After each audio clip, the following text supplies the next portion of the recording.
Hello नमस्कार मेरे प्यारे साथियों, मेरे YouTube चैनल में आप सभी का स्वागत है।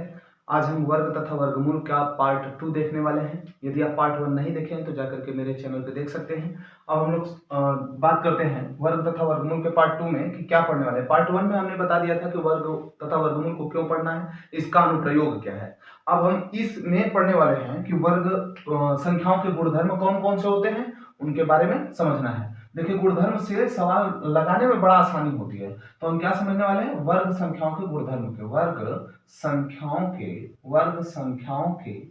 संख्याओं के गुणधर्म के बारे में कि कौन कौन से इसके गुणधर्म होते हैं। चलिए शुरू करते हैं। पहला गुणधर्म तो वर्ग संख्याओं के गुणधर्म में पहला गुणधर्म ये है साथियों कि मैं यदि किसी भी संख्या, जैसे मैं 1 का वर्ग करूं, 2 का, 3 का, 4 का, 5 का, ऐसे में किसी भी संख्या का वर्ग करूं तो 1 का वर्ग 1, 2 का वर्ग 4 आएगा 4, और 3 का वर्ग 9 आ जाएगा, 4 का वर्ग 16 आ जाएगा, 5 का वर्ग 25 आ जाएगा, 10 का वर्ग उसी तरह से क्या आ जाएगा, 100 आ जाएगा।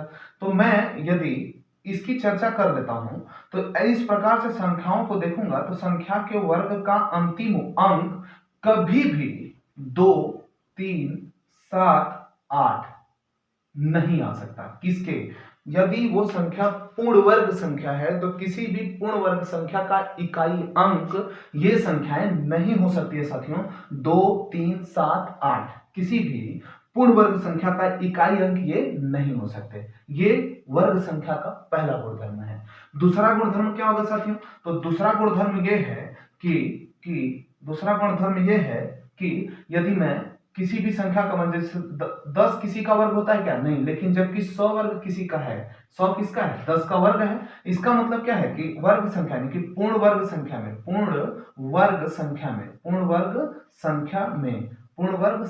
में यदि मैं शून्यों की संख्या की यदि मैं बात करूं तो पूर्ण वर्ग संख्या में शून्यों की संख्या कितनी होती है? एक सम संख्या होती है। सम का मतलब क्या होता है साथियों? 2 के गुणज, यानी कि 2 के मल्टीपल होंगे, तो 2 के गुणज एक सम संख्या आती है। तो इसको भी याद रखिएगा। इसका दूसरा गुणधर्म कि किसी भी पूर्ण संख्या यानी कि पूर्ण वर्ग संख्याओं में शून्यों की संख्या सम संख्या होती है। सम संख्या का मतलब कितना होती है, इसको भी याद रखिएगा। डायरेक्ट क्वेश्चन पूछ सकता है कि किसी पूर्ण वर्ग संख्या में शून्यों की संख्या कितनी होती है, तो सम होती है। ठीक है, याद हो गया। इसके बाद हम अगला गुणधर्म की मैं चर्चा करने वाला हूं। अगले गुणधर्म के लिए मुझे एक संख्या समझना है। कौन सी संख्या? तो त्रिकोणीय संख्या समझना है। त्रिकोणीय संख्या क्या होती है? अब ये त्रिकोणीय संख्या, जबकि हम विभिन्न प्रकार की संख्याओं के जिक्र कर चुके हैं कि विभिन्न प्रकार की संख्या कौन कौन से होते हैं, मेरे YouTube चैनल में जाकर देख सकते हैं। लेकिन त्रिकोणीय संख्या क्या होती है? यदि मैं यदि मैं 1 प्लस 2 कर रहा हूं तो इसका योग कितना आएगा? 3। और मैं यदि 1 प्लस 2 प्लस 3 बराबर कितना आ जाएगा साथियों? तो 3 3 6 आ जाएगा। यदि 1 प्लस 2 प्लस 3 प्लस 4 कर दूं तो कितना आएगा? तो देखिए 6 और 4 और जोड़ देंगे तो 10 आ जाएगा। यदि मैं 1 प्लस 2 प्लस 3 प्लस 4 प्लस 5 कर दूं तो ये आ जाएगा 15। इसी तरह से यदि मैं जोड़ते चला जाऊं तो ये मुझे एक संख्याओं का एक पैटर्न मिल रहा है। क्या मिल रहा है? संख्या का एक पैटर्न मिल रहा है। पैटर्न में क्या होता है साथियों? तो संख्याओं का वह समूह जिसमें एक निश्चित अंतराल के बाद संख्याएं बार बार रिपीट होने लगती हैं तो उसे पैटर्न कहते हैं। जैसे मेरी गिनती 1 से 100 तक का जो टेबल होता है वो एक पैटर्न में होता है। पहाड़े का देखेंगे, गिनती का एक काउंटिंग नंबर जो होता है, गिनती वाली संख्याएं जो होती हैं उनका एक जो समूह होता है वो एक पैटर्न होता है। उसी तरह से यदि मैं बात करूं टेबल की, तो टेबल भी एक पैटर्न होता है। 2 दूना के 4 दूना के 8 ये टेबल होते हैं। तो संख्याओं का वह समूह जिसमें एक निश्चित अंतराल के बाद संख्याएं बार बार दोहराती रहती हैं उन्हें पैटर्न कहते हैं। तो पैटर्न तो क्लियर हो गया कि पैटर्न किसे कहते हैं। इसके बाद मुझे एक संख्या मिल रही है, लेकिन एक चीज यहां देखिए कि मैं जिस भी प्रकार की संख्याओं को जोड़ा हूं ये किस प्रकार की संख्याएं हैं? तो ये संख्या है नेचुरल नंबर, यानी प्राकृतिक संख्याओं को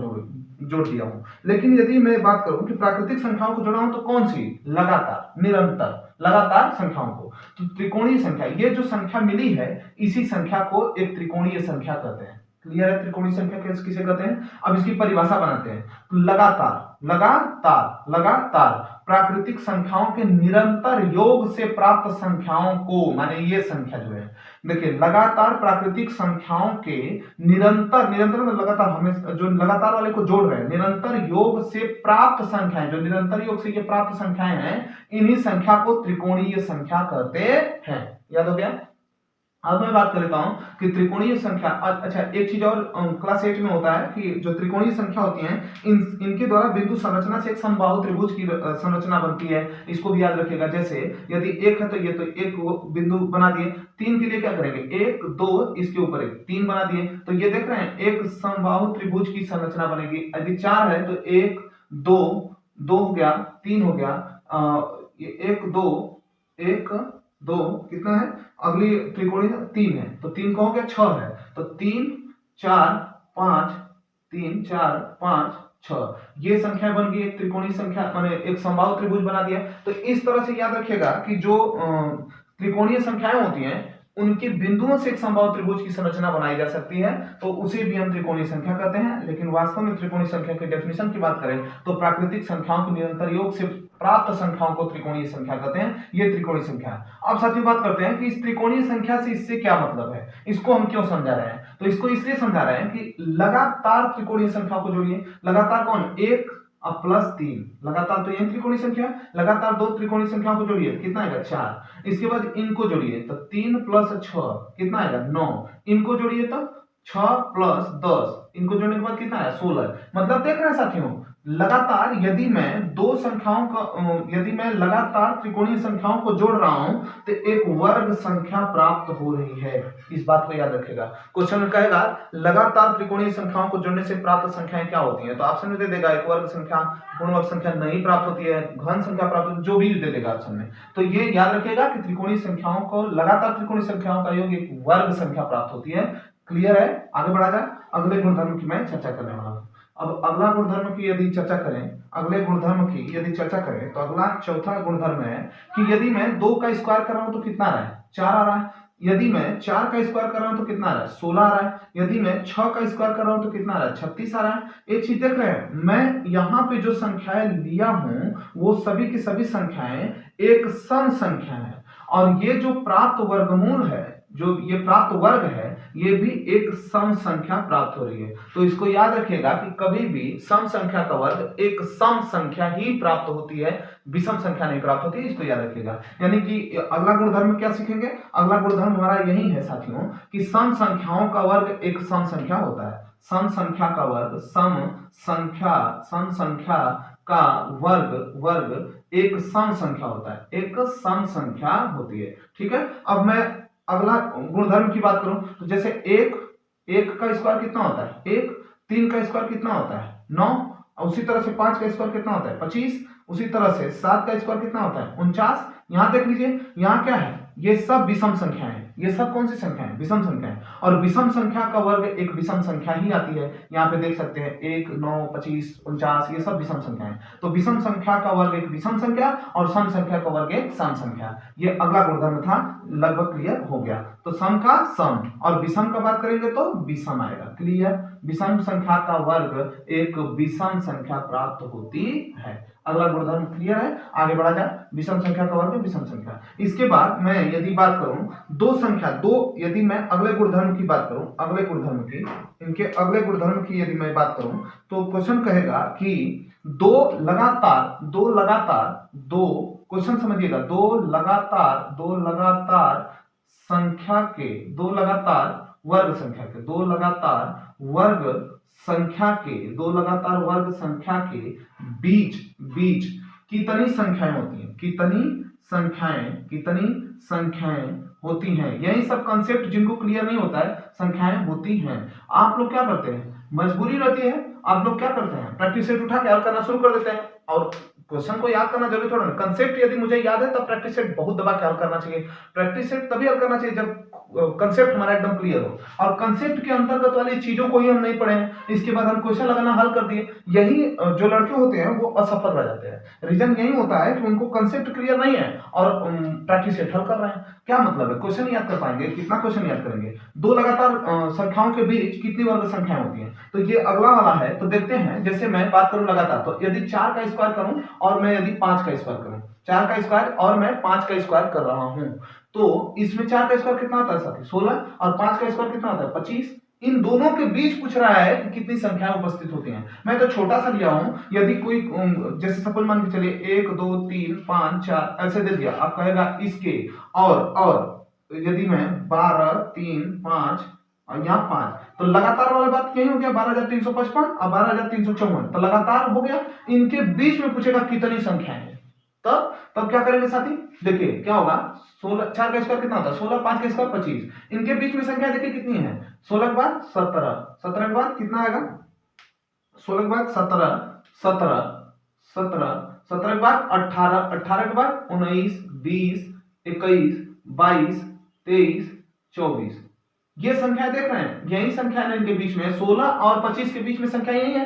काउंट कर लीजिए कितनी संख्या है, तो देखिए 1 2 3 4 5 6 7 8, 8 संख्या है, काउंट करने के बाद 8 संख्या है। तो 8 संख्याएं जो ये मुझे प्राप्त हो रही हैं, क्या ये 4 का दोगुना है, समझ में आ रहा है।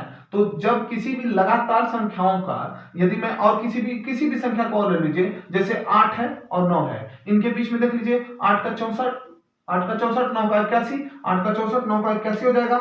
तो 64 और 81 की मैं बात कर लेता हूं, 64 और 81 के बीच में, तो देख सकते हैं 64 के बाद कितना आता है, 65 आता है, 66, 67 आता है, 67, 68, 69, 70, 71, 72, 73, 74, 74, 75, 76, 77, 78, 79, बस 80 तक, 80, क्योंकि यहाँ 81 यहाँ 64 है, तो 64 और 81 के बीच में यही संख्याएं होंगी।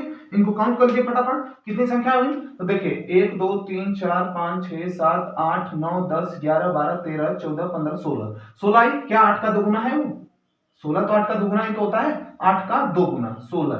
यहाँ देख लीजिए हम जोड़े थे 4, तो ये सॉरी 8 और 4 का कितना होता है, 8 दोगुना होता है। अब यहां से एक कंसेप्ट निकल के आएगा कि किसी भी दो लगातार वर्ग संख्या के बीच में जो संख्या की बात करें कि कितनी संख्याएं होती हैं, तो उनके बीच में छोटी वाली संख्या का दोगुना संख्या प्राप्त होती है। समझ में आया, इसको हम किस रूप में लिखेंगे, अब अगला कंसेप्ट हम लिख के बता रहे हैं कि इसको लिख कैसे रहे।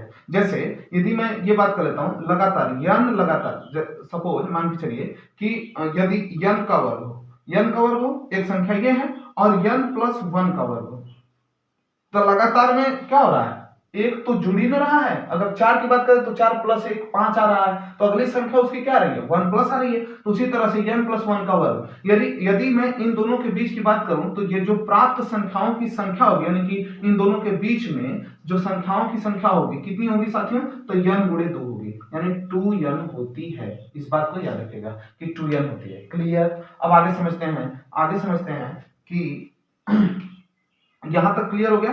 अब अगला चीज हम लोग को यहां से कंसेप्ट क्लियर हो गया है। तो ये इतने गुणधर्म थे साथियों, किसके, वर्ग संख्याओं के इतने ही गुणधर्म थे। और ये गुणधर्म कैसे लगे आप लोग जरूर कमेंट बॉक्स में मेरे कमेंट करके बताइएगा। आज थोड़ा लाइट ठीक ठाक नहीं चल रही है, इसलिए मैं इसी पे वीडियो को बंद करता हूं और अगला लेक्चर मैं अगले दिन से लूंगा। बहुत बहुत धन्यवाद क्लास देखने के लिए।